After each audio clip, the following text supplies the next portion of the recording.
When you hear the term Canadian aid, what's the first thing that pops into your head? Is it a giant cargo plane packed with supplies?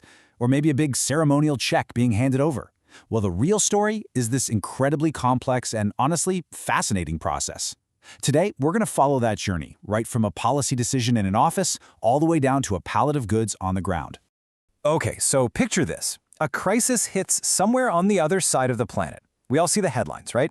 Canada pledges aid. But what really happens next? How does a decision made in Ottawa become, say, a clean bottle of water or a tent for a family thousands of kilometers away? That's the exact journey we are unpacking today. But before we get into the nitty-gritty of planes and pallets, we have to start with the big question. Why? What's the core philosophy that drives Canada's international aid in the first place? As you'll see, it's about way more than just charity. It's actually a strategic part of our foreign policy. At its very heart, what we're talking about here is humanitarian assistance. Now, the first people to respond in any crisis are always the local communities and their own governments. But sometimes a disaster is just so huge, so overwhelming, that a country's own ability to cope is completely swamped.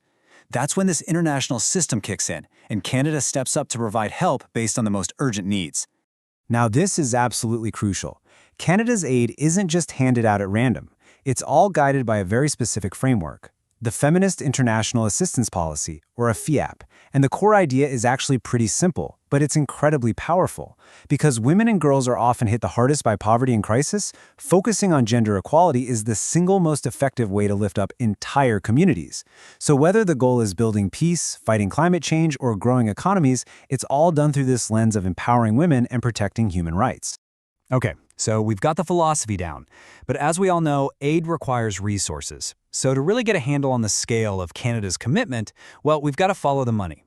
Way back in 1970, and get this, it was under Canadian leadership, the United Nations set this huge global target. The agreement was that developed countries should aim to contribute 0.7% of their gross national income, or GNI, to international aid. And for decades, that's been the global benchmark. So where does Canada stand today? Well, right now, our contribution is sitting at 0.38% of our GNI.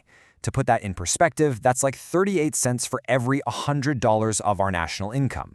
It gives you a really clear picture of the gap between that long-standing international goal and where we're at today.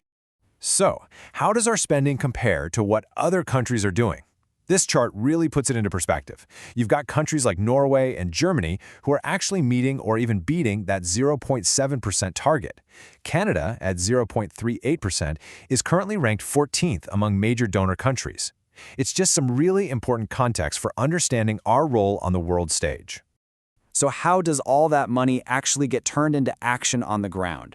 It's so important to understand that delivering aid is not a solo mission.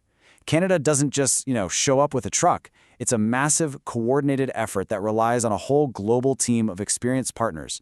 This is the whole ecosystem of aid delivery. Canada's main way of helping is by giving financial support to these trusted partners. I'm talking about the giants like the UN's World Food Program and UNICEF, the global network of the Red Cross, and all these vital NGOs like Save the Children.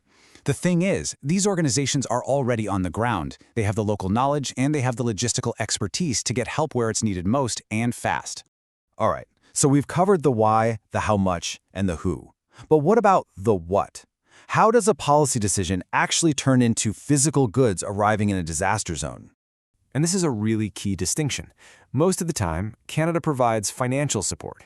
This lets our partners on the ground buy what they need locally, which is great because it also helps the local economy. But sometimes, a crisis calls for specific in-kind aid. We're talking physical goods like specialized medical equipment that has to be sourced directly from Canada.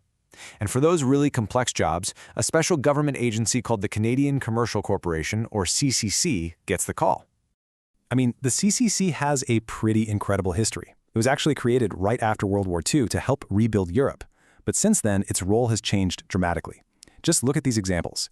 In 2005, they managed to get helicopters and their crews to Sudan in just 19 days. During the Ebola crisis, they coordinated the mind-boggling logistics of shipping 18.5 million items of protective gear. And more recently, they've been absolutely essential in sourcing and delivering military equipment to Ukraine. They are the government's go-to for these kinds of super complex international jobs. So, This brings us to the final leg of the journey. The policy's been set, the money's in place, the goods are all sourced. But now comes what is often the hardest part of all, the sheer logistics of getting everything to its final destination. Getting goods across international borders is an absolute gauntlet of details. I mean, first, you need permits. You can't just ship anything anywhere. Then, the packing itself has to be tough enough to survive crazy temperature swings and some really rough handling. The paperwork, it's a mountain in itself. Commercial invoices, certificates of origin, every single detail has to be perfect. And then finally, you have to strategically figure out how to ship it and who to partner with to get it all done. And there are basically 4 main ways to move all these goods. For anything within North America, trucks and trains are the real workhorses. But for international aid, it's usually a choice between air and sea. Air is super fast but expensive, so it's perfect for things like urgent medical supplies. The sea is slower, but it's way more economical, which makes it ideal for large equipment or bulk food aid. And here's the thing, none of this global effort would even be possible without what we have right here at home. This is such a crucial point. Canada's huge network of ports, railways, roads, and airports is the unsung hero of this entire story. It's the domestic backbone that lets us deliver on our promises to the world. So let's bring it all together. Let's recap the whole journey. It all starts with the guiding philosophy, the FIAP. It gets paid for by a national budget. It's carried out by a global team of expert partners. And it's delivered through an incredibly complex logistics chain. That right there is the journey from a policy document in Ottawa all the way to a pallet of supplies arriving at a port, ready to make a real difference. And that leaves us with one final thought. As global crises get more frequent and more complex, everything from climate change to conflicts, the systems we've talked about today are going to be tested like never before. So the big question for the future is this: how will this incredible, complicated machine of international aid need to adapt and evolve to meet the challenges of tomorrow?